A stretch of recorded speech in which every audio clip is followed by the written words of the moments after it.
Year dictionary में कुछ new words add किए जाते हैं based on popular culture, social and political issues. So with time we need to enrich our vocab too. हमें भी अपनी वोकैब को एनरिच करने की जरूरत है. So that's why I bring you 10 trending words for you. Hello everyone, my name is Shima Dikshit and you are watching English Pathshala. So let's get started. So first word is finfluencer. What is the meaning of finfluencer? Finfluencer, a person who focuses on money related matters. जो person money related matters पे focus करता है. Influencer, you know, finfluencer finance and influencer से मिलकर बना है. तो finfluencer क्या है? The person who focuses on money related matters, जो मनी रिलेटेड मैटर पर फोकस करता है. इन्फ्लुएंस का मीन्स आप जानते हैं वन हु लीव्स इंप्रेशन, जो अपना प्रभाव छोड़ता है. Let's see with the help of example. First हम इसका पार्ट ऑफ स्पीच देख लेते हैं. क्या है ये? This word belongs from noun.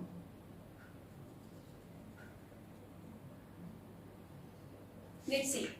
Young peoples are increasingly turning to be a influencer on a social media platforms. आप काफी नाम आप देख सकते हैं, आप सर्च कर सकते हैं गूगल पर जाकर. जैसे सयाली राय है इंडिया में, फिन कॉकटेल करके नाम से है. एक है finance with Sharan, as well as Rachel Roger, Alice Tapper. These are some names. There are many more. Next word है इंसुलैरिटी. इंसुलैरिटी का मीन्स होता है lack of openness to new ideas. Lack of openness to new ideas, और you can say narrow mindedness. And this word is also noun. देखते हैं sentence की help से. Our neighbours insularity was both psychological and cultural. Our neighbours insularity was both psychological and cultural. Means क्या हुआ कि हमारे neighbours की, हमारे पड़ोसियों की नैरो माइंडेडनेस कैसी है? Not only psychological but also cultural. Means ना ही तो वो किसी कल्चरल इवेंट में पार्टिसिपेट करते हैं, neither they use to watch movies, they are not interested in history and culture. Take a screenshot. Next word है एक्सटोल. एक्सटोल का means होता है प्रेज, ग्लोरीफाई और ऑनर. मतलब किसी चीज को बहुत ज्यादा एग्जेजरेट करके उसको अप्रिशिएट करना, ग्लोरीफाई करना. Let's see with the help of example. She is forever extolling the virtues of her children. अब यहाँ पार्ट ऑफ स्पीच देखते हैं. पार्ट ऑफ स्पीच क्या है? एडजेक्टिव है. The act of extolling. Children क्या है? यहाँ चिल्ड्रन नाउन है and extolling word is going to be used to qualify the noun children. तो यहाँ कैसे यूज हो रहा है? As a adjective. Next word is zany. Zany का मीन्स होता है फूलिश. और इन ओल्ड कॉमेडीज में आपने देखा होगा जो एक एक्रोबैट या क्लोन का यूज होता था टू अम्यूज द ऑडियंस को अम्यूज करने के लिए. और दूसरा हम सेंस में यूज कर सकते हैं फूलिश के, बेवकूफी के सेंस में. Let's see with the help of example. Part of speech देख लें. Then this is also an adjective. My husband and I share a zany sense of humor. We enjoy watching comedies together. Means मेरे husband और मैं जब comedy देखते हैं, then we share a zany sense of humor. Means एक foolish sense of humor हम share करते हैं. Take a screenshot. Next word है nomophobia. Nomophobia means no mobile phone. Nomophobia.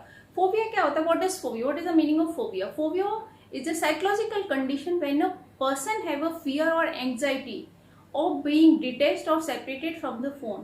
जहाँ पर्सन को डर होता है कि उसका फोन उसे छीन लिया जाएगा and he or she is unable to use it. Nomophobia means no mobile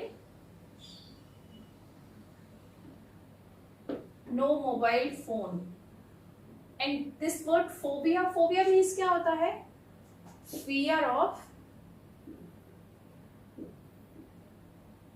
fear of being detached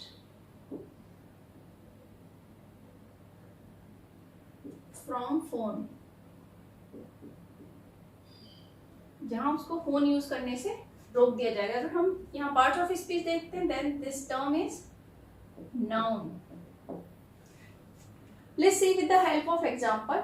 Youngsters and adolescents are victim of nomophobia, nomophobia. Next word है fitspiration. Fitspiration comes from fitness as well as aspiration. किससे आ रहा है? Fitness and aspiration. Aspiration का meaning क्या होता है? Ambitions, means ambitions of being fit, to remain fit, ambitions of to remain fit, मतलब फिट रहने की या हेल्दी रहने की महत्वाकांक्षा। फिट्सपिरेशन है फिटनेस प्लस एस्पिरेशन। एस्पिरेशन का मीन्स क्या होता है? एम्बिशन, महत्वाकांक्षा। अ पर्सन और thing that serves as a motivation for someone. Fitspiration का मतलब क्या होता है? कोई पर्सन और थिंग जिससे कि दूसरे पर्सन को क्या मिलता है? मोटिवेशन मिलता है। Let's see with the help of example, my friends everyday yoga routine gave me fitspiration so I joined yoga class. मेरी फ्रेंड के योगा रूटीन को देख के योगा रूटीन ने मुझे फिट्सपिरेशन दिया, मतलब फिट रहने की एम्बिशन दी, so that's why I have also joined the yoga class. Next word है stan. Stan is a slang word. Stan slang word है। What is the meaning of stand?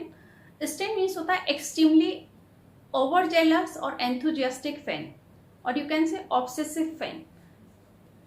अगर हम पार्ट ऑफ स्पीच देखते हैं तो एज ए नाउन भी use होता है as well as a verb भी यूज होता है। ये सीधे example, I stan for Pink Floyd.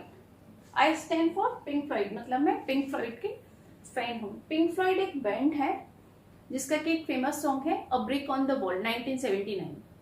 दूसरा अभी 22 में आया hey rise up. Next example, social media gave rise to stan fan. Social media ने किसको राइज दिया? स्टैंड फैन को राइज दिया है।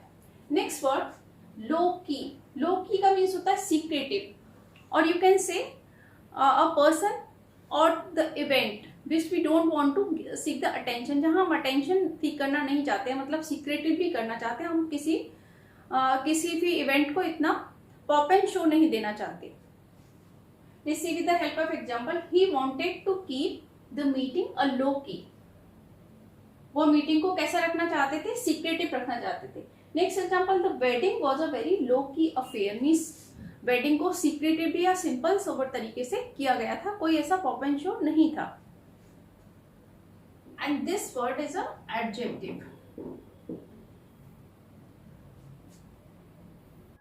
Next word is hangry. Hangry का मीनिंग होता है इरिटेबल और in bad temper due to hunger, मतलब भूख की वजह से गुस्सा आना या चिड़चिड़ाहट होना। And this word as a part of speech adjective. Example देखते हैं, I was hungry yesterday when mom didn't prepare my favourite breakfast. जब मॉम ने मेरा फेवरेट ब्रेकफास्ट नहीं बनाया तो मुझे गुस्सा आ गया। She was hangry when Domino's was closed. Next word pertinacious. Pertinacious भी एडजेक्टिव है। पर्टिनेसियस का मीन होता है समवन हु इज स्टबर्न और someone who holds one's opinion very firmly, जो अपने ओपिनियन पे टिका रहता है, अपने ओपिनियन को फर्मली होल्ड करके रखता है। Let's see with the help of example, the pertinacious debater would not back down from the argument. The pertinacious debater would not back down from the argument. Pertinacious debater argument से पीछे नहीं हटेगा। So guys, enrich your vocab as well as share with your friends. Do like, comment, share and subscribe and stay connected with me. Thank you.